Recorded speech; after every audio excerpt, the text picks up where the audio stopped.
दोस्तों जेल प्रहरी के प्रीवियस ईयर के पेपर में अपन ने 19 जुलाई 2017 के 9 बजे वाली शिफ्ट के बाकी चारों पेपर हिंदी, इंग्लिश, साइंस और जीके के देख चुके थे। अब केवल मैथ्स और रीजनिंग का जो कॉमन पेपर होता है, लास्ट वाला पार्ट होता है, बस उसी को देखना बाकी है। तो चलते हैं अपन मैथ्स और रीजनिंग के पेपर के ऊपर। अभी तक आपने दोस्तों अगर पुराने जो पेपर जो अपन ने अभी तक सोल्व कर चुके हैं उनको अगर नहीं देखा है तो आप प्ले लिस्ट में जाकर जेल प्रहरी में आप जाकर देख सकते हैं, जेल प्रहरी पेपर्स में। चलिए चलते हैं मैथ्स की तरफ।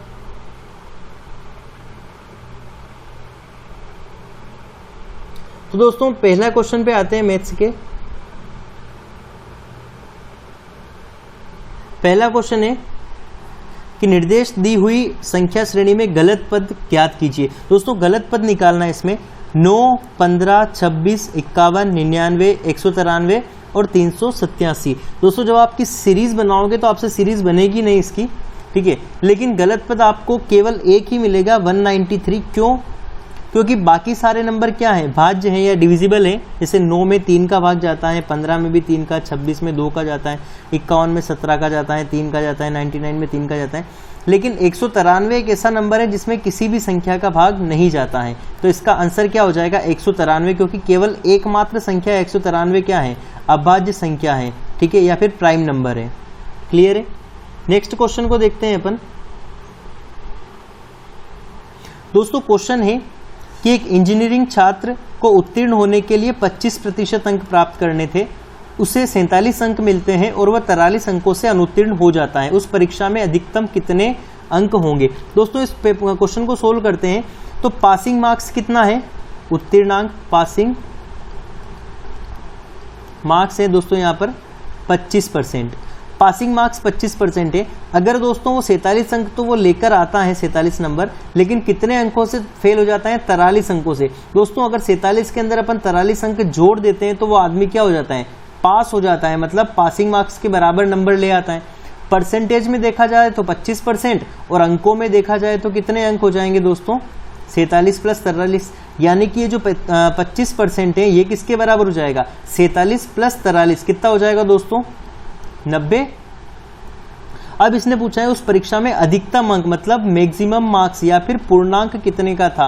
तो पूर्णांक हमेशा कितने परसेंट का होगा, 100% का। जब 25% की वैल्यू 90 है तो 25 को 4 से मल्टीप्लाई करेंगे तो कितना हो जाएगा, 100%। तो 90 को भी जब 4 से मल्टीप्लाई करते हैं तो कितना हो जाएगा, 360।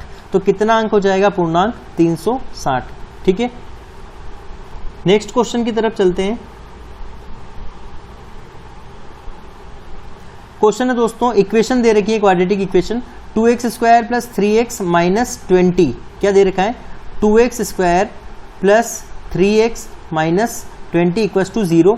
द्विघात समीकरण के मूल हैं, इसके दो कोऑर्डिनेट निकालने हैं, मूल निकालने हैं। तो दोस्तों इसको सोल्व करते हैं अपन यहाँ पर। तो 2x² + 3x - 20 बराबर कितना हो जाएगा, 0। तो दोस्तों अपने को ऐसा नंबर चाहिए जिसका गुणा करने पर 20 दूना कितना आ जाए, 40, और जोड़ने घटाने पर कितना आ जाए, 3। तो ऐसे दो नंबर क्या हो जाएंगे दोस्तों, एक तो 8 हो जाएगा और एक 5। इन दोनों का मल्टीप्लाई कितना होता है, 40, और जोड़ने घटाने पर आना चाहिए 3। या तो अपन 8 में से 5 माइनस करते हैं तो कितना हो जाएगा, 3। माइनस करने पर आ रहा है 3। तो अब अपने पास नंबर हो गए कितने, 8 हो गया और एक दूसरा क्या हो गया, 5। तो इसमें वैल्यू पुट करते हैं अपन। तो 2x² प्लस यहाँ पर 1 हो जाएगा दोस्तों 8x, दूसरा हो जाएगा कितना, 5x, और -20 बराबर कितना हो जाएगा, 0। अब इसको अगर सोल्व करते हैं तो यहाँ पर कॉमन क्या आ जाएगा, 2x। यहाँ पर 2x कॉमन ले लिया तो 1x बच जाएगा, तो यहाँ हो जाएगा 1x, प्लस यहाँ पर कितना हो जाएगा, देखो 8 में से 8x में से 2x कॉमन ले लिया तो कितना बच जाएगा, 4, यानी कि 4 दूना 8x हो जाएगा, माइनस यहाँ पर 5x और यहाँ 20, तो 5 कॉमन ले सकते हैं, बच कितना जाएगा, x। यहाँ पर माइनस चाहिए तो प्लस लिख सकते हैं, 5 का गुणा 4 में करेंगे तो 5 चौक कितना हो जाएगा, 20। एक तो है x + 4, यहाँ से कॉमन आ जाएगा, बचेगा कितना, 2x - 5। तो 2x - 5 बराबर 0। अब आप दोस्तों इसको आसानी से सोल्व कर सकते हैं कि जब x + 4 को भी किसके बराबर रख दो, 0 के, इस x + 4 को 0 के बराबर रख दो और इस 2x - 5 को भी 0 के बराबर, तो ये 2x - 5 को भी 0 के बराबर। तो यहाँ पर x बराबर कितना हो जाएगा, प्लस का 4 इधर आएगा तो काय में हो जाएगा, -4। यहाँ पर क्या हो जाएगा 2x बराबर, ये माइनस का 5 इधर जाके काय में हो जाएगा प्लस का 5, तो x बराबर कितना हो जाएगा 5/2। तो पहला कोऑर्डिनेट क्या हो जाएगा माइनस का 4, दूसरा क्या हो जाएगा 5/2। तो माइनस का 4 और 5/2 कौन से ऑप्शन में दोस्तों, पहले वाले ऑप्शन में। चलिए अगला क्वेश्चन देखते हैं। 58 और 68 के बीच की सभी अभाज्य संख्याओं का योग क्या होगा। दोस्तों अभाज्य संख्या यानी कि प्राइम नंबर के लिए कोई शॉर्टकट नहीं होता है, अपने को अभाज्य संख्याएं निकालनी पड़ती है, मतलब जिसके अंदर किसी भी संख्या का भाग नहीं जाए, केवल एक का भाग जाए या फिर स्वयं का भाग जाए, वो क्या होती है संख्याएं, अभाज्य संख्याएं होती है। मतलब ऐसी संख्याएं जो केवल खुद से विभाजित होती है या फिर एक से विभाजित होती है, वो क्या होती है अभाज्य संख्याएं। तो 58 और 68 के बीच में अभाज्य संख्याएं देखनी है, तो पहली अभाज्य संख्या हो जाएगी 59, दूसरी अभाज्य संख्या हो जाएगी दोस्तों 61 और तीसरी हो जाएगी 67। उनका अपने को योग निकालना है। जब आप इन तीनों को जोड़ेंगे तो कितना हो जाएगा 7 और 1 8, 8 16 और 1 17 का 7 बच जाएगा, और इधर 6 5 11 और 6 कितना हो जाएगा 17 और 1 18, मतलब कितना आंसर आ जाएगा 187। तो आप तीनों नंबर्स को जोड़ेंगे तो कितना आ जाएगा 187। नेक्स्ट क्वेश्चन देखते हैं कि एक समबहुभुज यानी कि एक पॉलीगन है, रेगुलर पॉलीगन के आंतरिक कोणों का योग 1800 है, ठीक है, इसकी भुजाओं की संख्या कितनी होगी। सम ऑफ इंटरनल एंगल कितना दे रखा है 1800। तो यहाँ पर क्या होता है आंतरिक कोणों का योग बराबर होता है दोस्तों n-2 इंटू कितना हो जाएगा 180। तो आंतरिक कोणों का योग दे रखा है 1800, मतलब बराबर लिख सकते हैं 1800। n क्या होता है नंबर ऑफ साइड्स यानी कि भुजाओं की संख्या होती है, तो यहाँ पर हो जाएगा n-2, ये इंटू का 180 है, इसको आप इधर जाकर क्या कर सकते हैं डिवाइड में कर सकते हैं। तो ये 180 से आपने डिवाइड कर लिया, 180 से ये कितनी बार कट जाएगा 10 बार। तो यहाँ पर हो गया है दोस्तों 10 बराबर n-2, तो n बराबर हो जाएगा 10 और ये माइनस का 2 इधर आके काय में हो जाएगा प्लस का 2, तो कितना हो जाएगा n की वैल्यू 12। तो भुजाओं की संख्या कितनी होगी दोस्तों 12 हो जाएगी। चलिए अगला क्वेश्चन देखते हैं कि एक समचतुर्भुज का क्षेत्रफल, समचतुर्भुज होता है दोस्तों रोम्बस, जो इस टाइप से अपन पतंग के आकार का बताते हैं, जिसकी सारी भुजाएं क्या होती हैं, चारों भुजाएं बराबर होती है, लेकिन दोनों विकर्ण क्या होते हैं अलग अलग होते हैं, जिसकी एक भुजा 17 सेंटीमीटर है और एक विकर्ण दे रखा है 16 सेंटीमीटर। आपको निकालना क्या है दोस्तों इसका क्षेत्रफल। अगर मैं दोस्तों आपको समचतुर्भुज के क्षेत्रफल का अगर फॉर्मूला बताऊं तो उसका क्षेत्रफल का फॉर्मूला होता है दोस्तों d1 इंटू d2/2। d मतलब होता है विकर्ण, मतलब मैंने बोला अभी कि उसके दोनों विकर्ण क्या होते हैं साइज में अलग अलग होते हैं, तो पहला विकर्ण और दूसरे विकर्ण दोनों विकर्णों का गुणनफल को आधा कर दिया जाए तो उसका क्या निकल जाएगा एरिया या फिर क्षेत्रफल निकल जाएगा, ठीक है। तो अपन इस क्वेश्चन को अगर देखते हैं तो क्वेश्चन दोस्तों कुछ इस प्रकार से दे रखा है, इसकी सारी भुजाएं बराबर होती है, अभी अपन ने देखा, तो इसकी एक भुजा दे रखी है 17 सेंटीमीटर, तो इसकी बाकी सारी भुजाएं भी कितनी हो जाएगी 17 सेंटीमीटर। इसका एक विकर्ण यानी डायगोनल दे रखा है 16, तो विकर्ण का आधा कितना हो जाएगा 8। तो ये विकर्ण दोस्तों अगर ये पूरा विकर्ण 16 है तो ये आधा कितना हो जाएगा 8, मतलब यहां तक कितना हो जाएगा ये 8 हो जाएगा। और दोस्तों यहां पर ये 90 डिग्री पर बाइसेक्ट करते हैं, तो ये ट्राइंगल कौन सा हो जाएगा राइट एंगल ट्राइंगल, यानी कि समकोण त्रिभुज बन जाएगा, जिसमें यहाँ पर 90 डिग्री बन रहा है ये वाला जगह। ये अगर 17 है, ये अगर 8 है, तो पाइथागोरस थ्योरम से यहाँ पर कितना हो जाएगा 8 15 में 17। वैसे भी ये ट्रिपलेट आपको डायरेक्ट याद रखने पड़ते हैं, जैसे कि 3 4 में विकर्ण कितना आता है 5, 6 8 में कितना आता है 10, तो इसी प्रकार आपको याद करना पड़ता है 8 15 में कितना आता है 17, 5 12 में कितना आता है 13। तो इस टाइप की वैल्यू आपको डायरेक्ट याद रखनी है। तो 8 15 में कितना आ जाएगा दोस्तों विकर्ण 17। अब आपको निकालना है एरिया। एरिया का फॉर्मूला है d1 इंटू d2/2। तो d1 मतलब पहला विकर्ण तो इसने दे ही रखा है, विकर्ण कितना है दोस्तों 16। दूसरा विकर्ण आपको निकालना है, तो दूसरा विकर्ण ये वाला निकालना है आपको, तो इसका ये वाली वैल्यू कितनी है आधी वैल्यू 15 है, आधा 15 ये है, तो 15 इधर की साइड भी होगा, तो 15 और 15 पूरा विकर्ण कितना हो जाएगा 30। और इसका क्या कर लोगे आप आधा, ये 2 से कट जाएगा 8 बार, तो 8 3 24 240 क्या हो जाएगा सेंटीमीटर स्क्वायर, इसका एरिया हो जाएगा, क्षेत्रफल हो जाएगा, यानी कि आंसर कौन सा आ जाएगा तीसरा वाला। चलिए अगले क्वेश्चन की तरफ चलते हैं दोस्तों। क्वेश्चन एक निम्नलिखित में क्वेश्चन मार्क के स्थान पर यानी कि प्रश्नवाचक चिन्ह के स्थान पर क्या आएगा, तो इसकी वैल्यू निकालनी है। तो आप निकाल सकते हैं बड़ी आसानी से। तो दोस्तों इस क्वेश्चन को अपन सोल्व करते हैं। चलिए क्या है दोस्तों 100 माइनस 29 1/8, तो अपन लिख लेंगे इसको 100 माइनस, सबसे बेसिक तरीके से सोल्व करते हैं, वैसे आप इसको डायरेक्ट भी कर सकते हैं लेकिन अभी इतना टाइम है नहीं कि अपन वो सारी ट्रिक्स बताएं आपको। तो इसको सोल्व करते दोस्तों 29 का गुणा 8 में करके अपन उसमें क्या करते हैं 1 जोड़ लेते हैं, इसको सोल्व करते हैं तो कितना बच जाएगा वो 233, 9 8 72 प्लस 1 73, मतलब कितना हो जाएगा 233 बटे में 8 माइनस 3 चौक 12, 120 प्लस 5 कितना हो जाएगा दोस्तों 125 बटे में कितना हो जाएगा 4, माइनस यहाँ पर है 9/8 और इसके बाद क्या लिखा हुआ है 3/4। इसको अगर आप सोल्व करते हैं तो एलसीएम ले लेते हैं दोस्तों, नीचे 8 4 8 4 इसके बटे में तो 1 ही है, तो एलसीएम कितना हो जाएगा 4 और 8 का एलसीएम 8 ही होगा।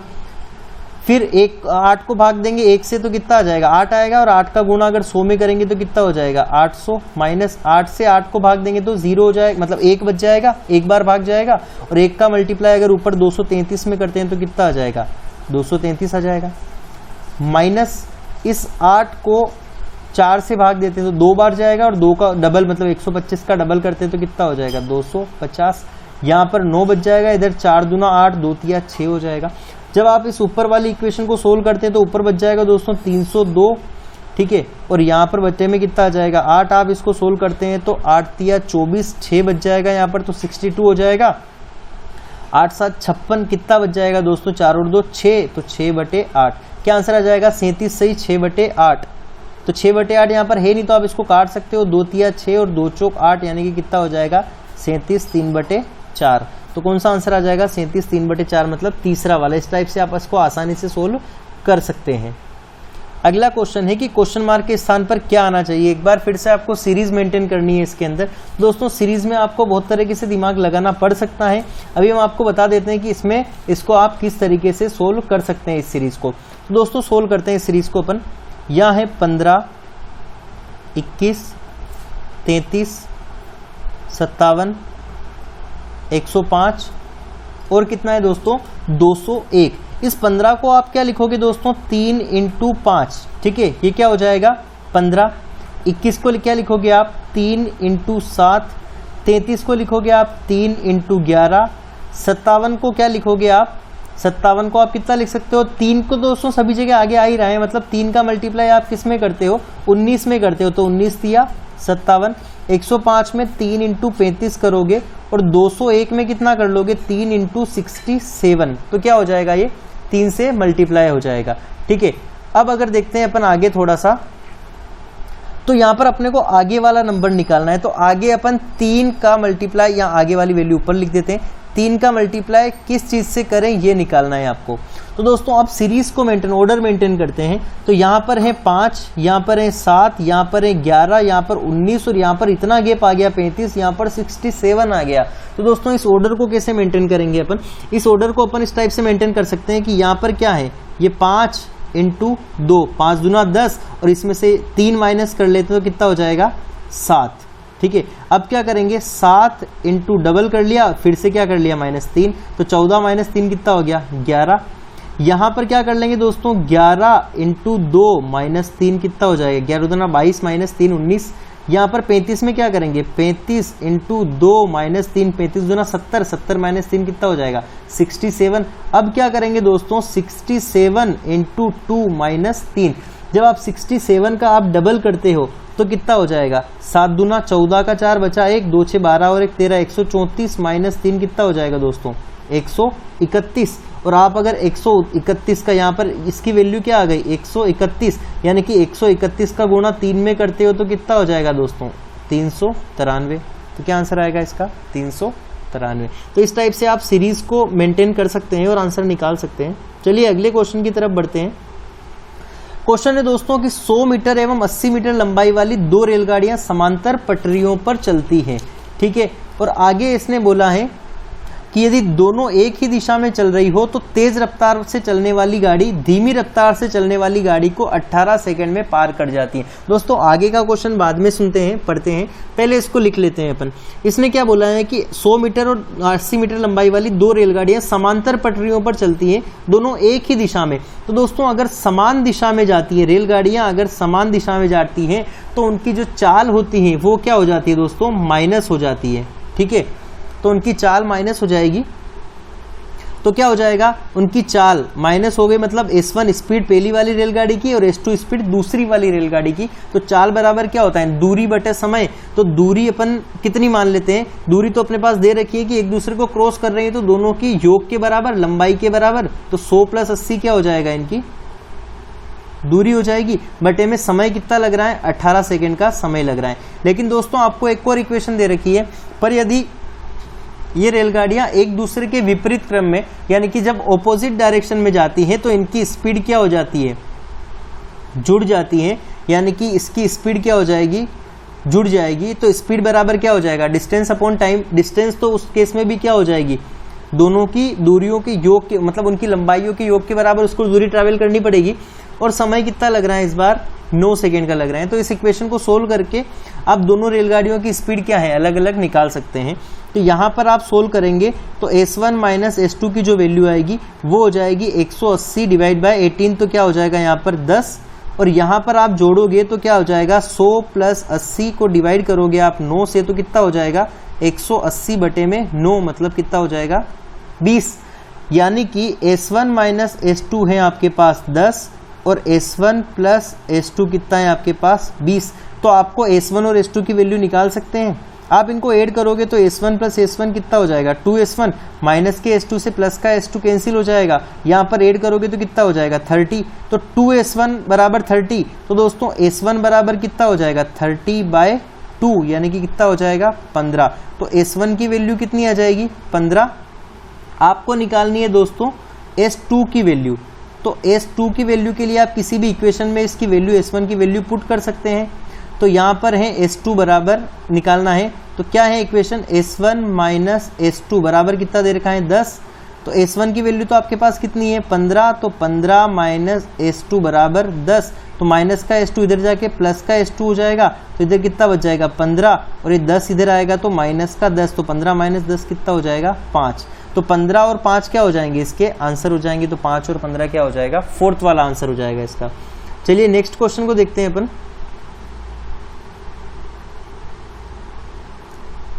नेक्स्ट क्वेश्चन है कि राम की वर्तमान आयु उसके पिता की वर्तमान आयु की 1/6 है। यदि उन दोनों के वर्तमान आयु के बीच 35 वर्ष का अंतर हो तो पिता की वर्तमान आयु क्या है।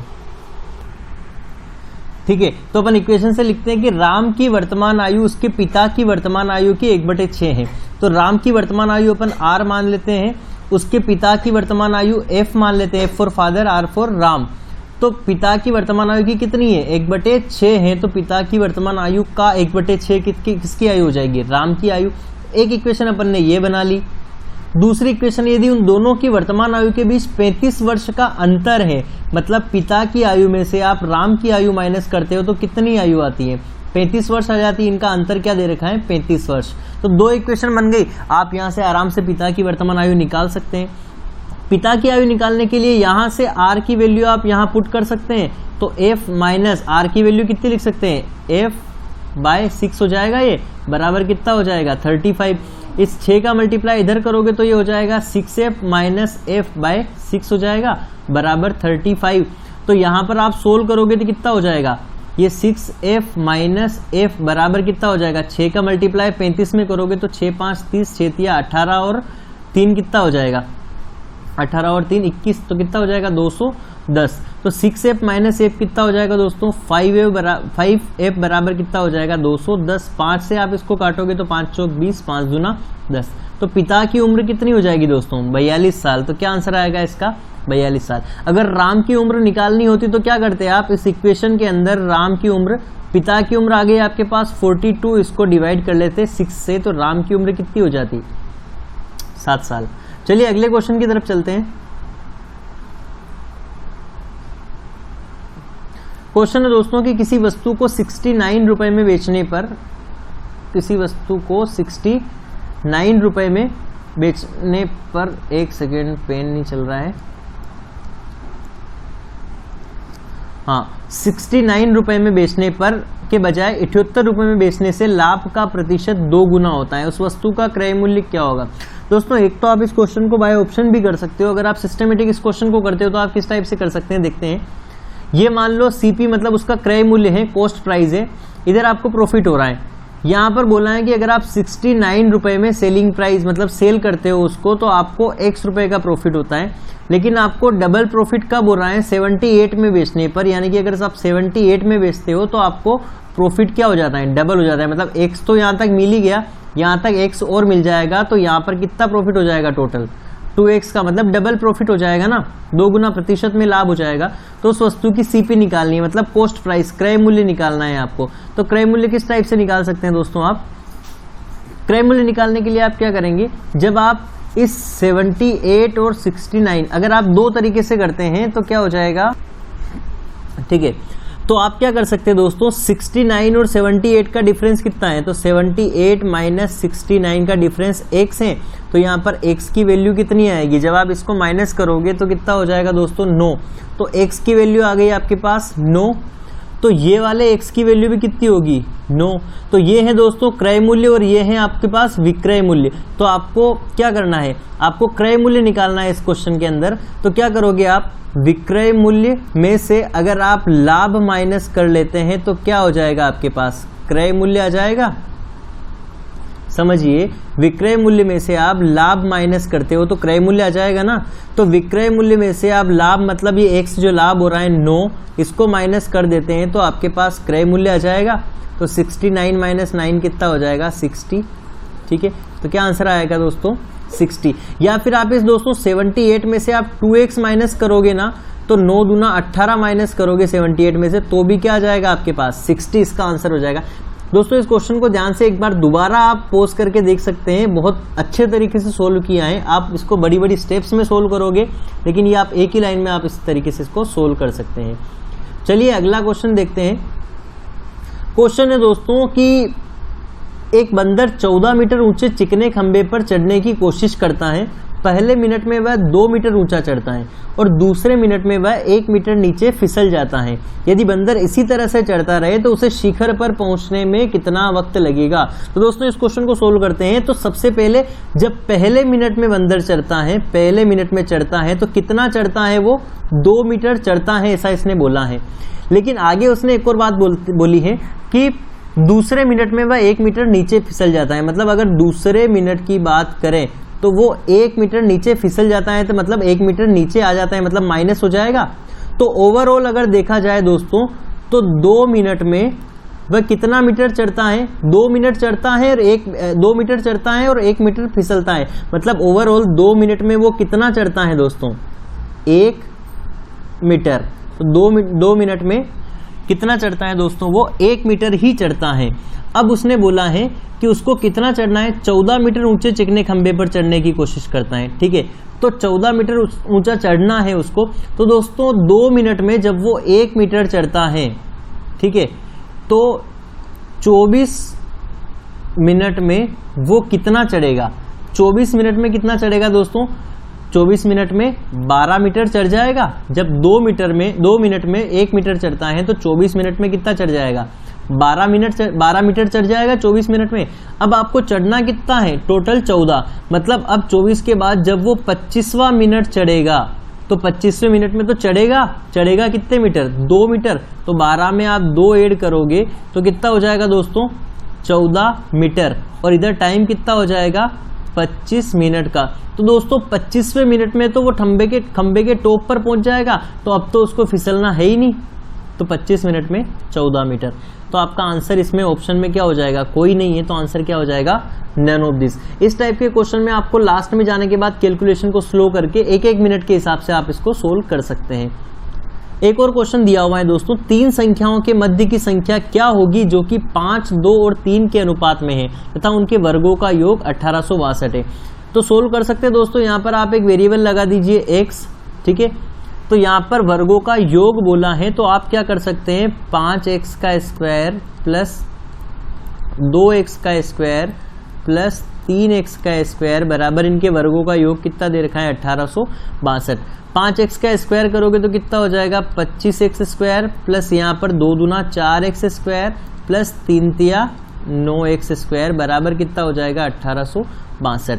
आप x वाली वैल्यू को सोल्व करते हैं तो 25, 4, 29 और 9 कितना हो जाएगा दोस्तों, 38x² बराबर कितना हो जाएगा 1862। आप जब इसको 38 से इसको कैंसिल करते हैं तो कितनी बार कैंसिल होता है दोस्तों? 38 से ये 4 बार चला जाएगा, ठीक है, 4 बार चला जाएगा तो कितना हो जाएगा 38 चौक 3 चौक 12, 8 चौक 32, तो कितना हो जाएगा 152। और जब आप 186 में से 152 माइनस करोगे तो फिर आप इसको अगर मल्टीप्लाई करोगे तो ये 49 टाइम इससे कट जाएगा, ठीक है। तो x² बराबर आएगा 49, तो x की वैल्यू कितनी हो जाएगी दोस्तों 7। तो आपको पूछा क्या है कि मध्य की संख्या, तो दोस्तों मध्य की संख्या कितनी है इसमें 2x, तो मध्य की संख्या हो जाएगी 2x, 2 इंटू एक्स की वैल्यू 7, मतलब कितना हो जाएगा 14। क्लियर है? चलिए अगला क्वेश्चन देखते हैं। क्वेश्चन है दोस्तों कि ए बी सी एक काम का ठेका 550 रुपए में लेते हैं। ए एवं बी मिलकर कार्य का 7/11 हिस्सा पूरा कर लेते हैं तो सी को कितना काम करना पड़ेगा? दोस्तों टोटल अमाउंट कैपिटल कितना है इनके पास 550 रुपए का। ए और बी मिलकर काम का 7/11 हिस्सा, मतलब अगर 11 यूनिट काम है तो 7 यूनिट काम कौन कर लेते हैं? ए और बी कर लेते हैं। तो सी के लिए 11 यूनिट काम में से कितना काम बचा? 11 में से 7 माइनस कर लोगे तो सी के लिए काम कितना बचा? 4/11 यूनिट का, ठीक है। और आपको सी को कितना प्राप्त होगा? पैसा निकालना है। तो ये दोस्तों 11 यूनिट टोटल काम है और 11 यूनिट टोटल काम करने का कितना रुपया मिलता है? 550 रुपए मिलते हैं। तो 1 यूनिट काम करने के कितने रुपए मिलेंगे? 11 से काट दोगे आप तो 11 5 55 50 रुपए मिल जाएंगे 1 यूनिट के। और सी कितना यूनिट काम करता है? 4 यूनिट काम करता है। तो 4 यूनिट मतलब सी का अमाउंट कितना हो जाएगा? 50 इंटू 4 मतलब 200 रुपए। Is it clear? अगला क्वेश्चन देखते हैं। नेक्स्ट क्वेश्चन है ए बी एवं सी किसी कार्य को क्रमशः 6, 8 एवं 12 दिनों में पूरा कर सकते हैं। तीनों मिलकर कार्य पूरा करते हैं और इसका उन्हें 1350 रुपए मिलते हैं। उस राशि में बी को कितना पैसा मिलेगा? दोस्तों ए बी और सी 6, 8 और 12 दिनों में करते हैं, ठीक है। ये क्या है? उनको लगने वाला समय, मतलब दिनों में समय दे रखा है, ठीक है, दिनों में समय दे रखा है। और 6, 8 और 12 का जब आप एलसीएम लोगे तो 6, 8, 12 का एलसीएम कितना हो जाएगा? 24। तो यहाँ पर आपको 1 डे वर्क या फिर उनका अमाउंट किस हिसाब में डिवाइड होगा वो निकाल लेंगे। 24 को आप 6 से डिवाइड करते हो तो 6 चौक 24, 24 को 8 से डिवाइड करते हो तो 8 तिया 24, 24 को आप 12 से डिवाइड करते हो तो 12 दूना 24। मतलब ए को अगर 4 रुपए मिलते हैं तो बी को 3 रुपए मिलेंगे और सी को कितने रुपए मिलेंगे? 2 रुपए। और इन तीनों को मिलकर कितने रुपए मिलेंगे? 4, 3, 7 और 2 9, मतलब 9 रुपए 9 अनुपात में रुपए तीनों को मिलकर मिल रहे हैं। और टोटल रुपए कितने हैं? 1350। तो आप इसको 1 अनुपात की वैल्यू निकाल लोगे तो 9 से काट दोगे, 9 एकम 9, बचेगा कितना? 4, 9 5 45 और 0। तो 1 अनुपात की वैल्यू आ गई आपके पास 150 रुपए। आपको निकालना है कि बी को कितना रुपया मिलेगा। तो बी को किस अनुपात में रुपया मिलेगा? 3 अनुपात में। तो 1 अनुपात की वैल्यू 150 है तो 3 अनुपात की वैल्यू कितनी हो जाएगी दोस्तों? 150 इंटू 3 मतलब 15 तिया 45, 450 रुपए। ये रुपए किसको मिल जाएंगे दोस्तों? बी को मिल जाएंगे। क्लियर है? अगला क्वेश्चन देखते हैं। ए बी तथा सी की आयु का औसत कितना है? 26 है। तो दोस्तों इसने बोला है वो लिख लेते हैं एक बार। ए बी और सी की आयु का औसत कितना है? 26 है।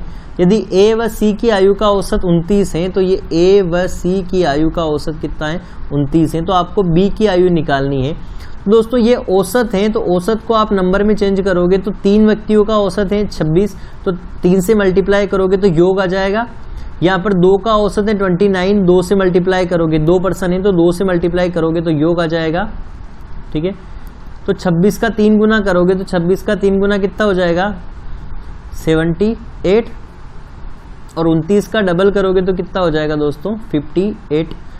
दोस्तों ये ए बी और सी की आयु का योग आ गया 78, ए और सी की आयु का योग 58 आ गया। मतलब ए बी सी की आयु में से आप ए सी की आयु माइनस करते हैं तो किसकी आयु आ जाएगी? बी की आयु। और कितनी आ जाएगी जब माइनस करोगे तो 0, 7 में से 5 गए तो कितने हो जाएंगे? 2। मतलब बी की आयु कितने वर्ष हो जाएगी दोस्तों? 20 वर्ष हो जाएगी। बहुत इजी से क्वेश्चन आते हैं दोस्तों मैथ्स के इसके अंदर, आप बस थोड़ा सा अपना ध्यान लगा के कर सकते हैं। एक क्वेश्चन और करते हैं। किसी धन का 5 वर्षों का साधारण ब्याज 300 रुपए है। ठीक है, तथा अगले 5 वर्ष के लिए मूलधन को 3 गुना कर दिया जाता है, मतलब प्रिंसिपल अमाउंट 3 गुना कर देते हैं, तो 10 वर्षों के अंत में कुल ब्याज निकालना है। तो दोस्तों 5 वर्षों का साधारण ब्याज तो इसने दे ही रखा है 300 रुपए, तो 5 वर्ष का साधारण ब्याज सिंपल इंटरेस्ट दे रखा है इसने 300, तो साधारण ब्याज दोस्तों हर वर्ष बराबर होता है।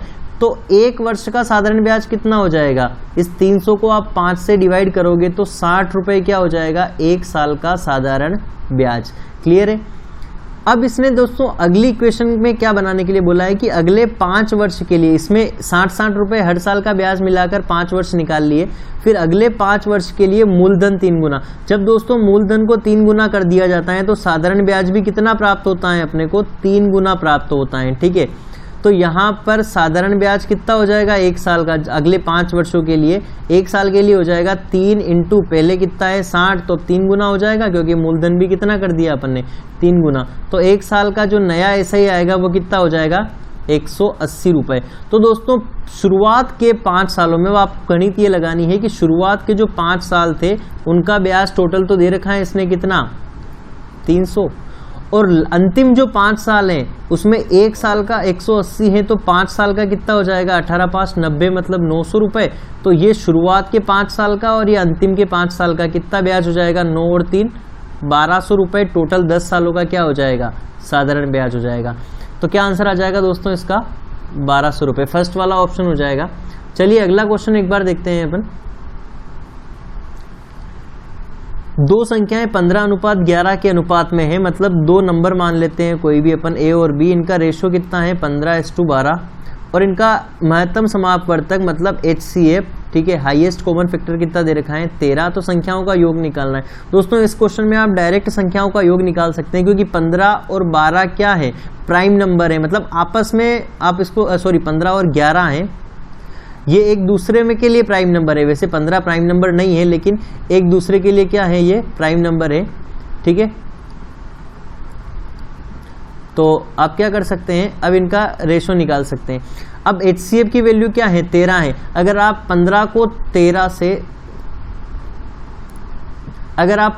13 से मल्टीप्लाई करते हैं और 11 को भी 13 से मल्टीप्लाई करते हैं, तो आपको क्या प्राप्त हो जाएगा, वो नंबर प्राप्त हो जाएगा। तो A कितना हो जाएगा, 15 और 13 का मल्टीप्लाई करने पर आपको A प्राप्त हो जाएगा, और B क्या प्राप्त हो जाएगा, 11 और 13 का मल्टीप्लाई करने पर। आपको पूछा है संख्याओं का योग, तो आप संख्याओं का योग, अगर आपको अलग अलग संख्या निकालनी है तो डायरेक्ट आप 15-13 का मल्टीप्लाई करो। अगर यही संख्या निकालनी है तो आप कितने कर सकते हो, आप इनका मल्टीप्लाई कर सकते हो, या फिर संख्याओं का योग निकालना है तो इनके रेशो का योग ले लो, सम ले लो। 15 अनुपात प्लस 11 अनुपात, इनको कॉमन एक ही बार किससे मल्टीप्लाई कर सकते हो, 13 से मल्टीप्लाई कर सकते हो। तो इन दोनों को ऐड करोगे तो 15 और 11 अनुपात कितने हो जाएंगे, 26 अनुपात। इसको आप मल्टीप्लाई कर लोगे 13 से, तो आपका आंसर हो जाएगा 13×6 कितना हो जाएगा 78 का 8 आ जाएगा, बचेगा 7, 13 दूना 26 और 7 कितना हो जाएगा दोस्तों 33, यानी कि आपका आंसर कितना हो जाएगा 338। चलिए अगले क्वेश्चन की तरफ चलते हैं। दोस्तों निम्नलिखित भिन्नों में सबसे छोटी भिन्न कौन सी है, ये ज्ञात करना है। तो सबसे छोटी भिन्न ज्ञात करने के लिए दोस्तों आपको क्या करना पड़ता है, इसको आप पॉइंट में, डेसिमल में चेंज कर सकते हो। ठीक है, यानी कि दशमलव प्रणाली में आप इसको चेंज कर सकते हैं। और दशमलव में आप चेंज किस टाइप से करोगे दोस्तों, कि 88 को आप 29 से डिवाइड करोगे तो पॉइंट के बाद जो भी नंबर आएगा, इधर 52 को आप 17 को आप 52 से डिवाइड करोगे तो पॉइंट के बाद जो भी नंबर आएगा उन नंबर का आप कंपैरिजन कर लोगे। उन नंबर में जो नंबर सबसे बड़ा होगा वो संख्या क्या होगी, सबसे बड़ी होगी, और जो नंबर सबसे छोटा होगा वो संख्या क्या होगी, सबसे छोटी होगी। तो यहाँ पर मैं आपको डायरेक्ट आंसर बता देता हूँ कि इसका आंसर क्या हो जाएगा 17/52। मतलब आप जब पॉइंटों में इसको डेसिमल में जब इनके नंबर निकालोगे तो यहाँ पर सबसे छोटा नंबर क्या होगा, 0 पॉइंट में सबसे छोटा नंबर इस दूसरे वाले आंसर का होगा। तो इसका आंसर भी क्या हो जाएगा, दूसरा वाला हो जाएगा। और ऐसा ही दोस्तों इस लास्ट क्वेश्चन के लिए भी करना है अपने को, कि यहाँ पर क्वेश्चन पूछा गया है कि निम्नलिखित भिन्नों में से सबसे बड़ी भिन्न ज्ञात करिए। तो यहाँ पर भी आपको 21 को 29 से डिवाइड करोगे तो 0 के पॉइंट में जो भी नंबर आएगा, यहाँ पर सब जगह 0 के पॉइंट में नंबर आएगा, क्योंकि यहाँ पर न्यूमरेटर मतलब अंश क्या है, छोटा है, और डिनोमिनेटर हर क्या है, बड़ा है। तो जो नंबर इस पॉइंट के बाद सबसे बड़ा होगा वही नंबर क्या हो जाएगा, बड़ी भिन्न हो जाएगी। और इसका आंसर कितना हो जाएगा 13/67। तो दोस्तों अगर आपने इस मैथ्स और रीजनिंग के अलावा इसी पेपर के जीके, साइंस, हिंदी और इंग्लिश के अगर पेपर सोल्व नहीं किए हैं तो आप प्लेलिस्ट में जाकर जेल प्रेरी ओल्ड पेपर्स को आप सेलेक्ट करके उसमें से आप देख सकते हैं सारे वीडियो। और इसके अलावा बाकी शिफ्ट और बाकी डेट के पेपर भी सोल्व करने के लिए, मतलब देखने के लिए, आप चैनल को सब्सक्राइब कर सकते हैं। तब तक के लिए बाय बाय।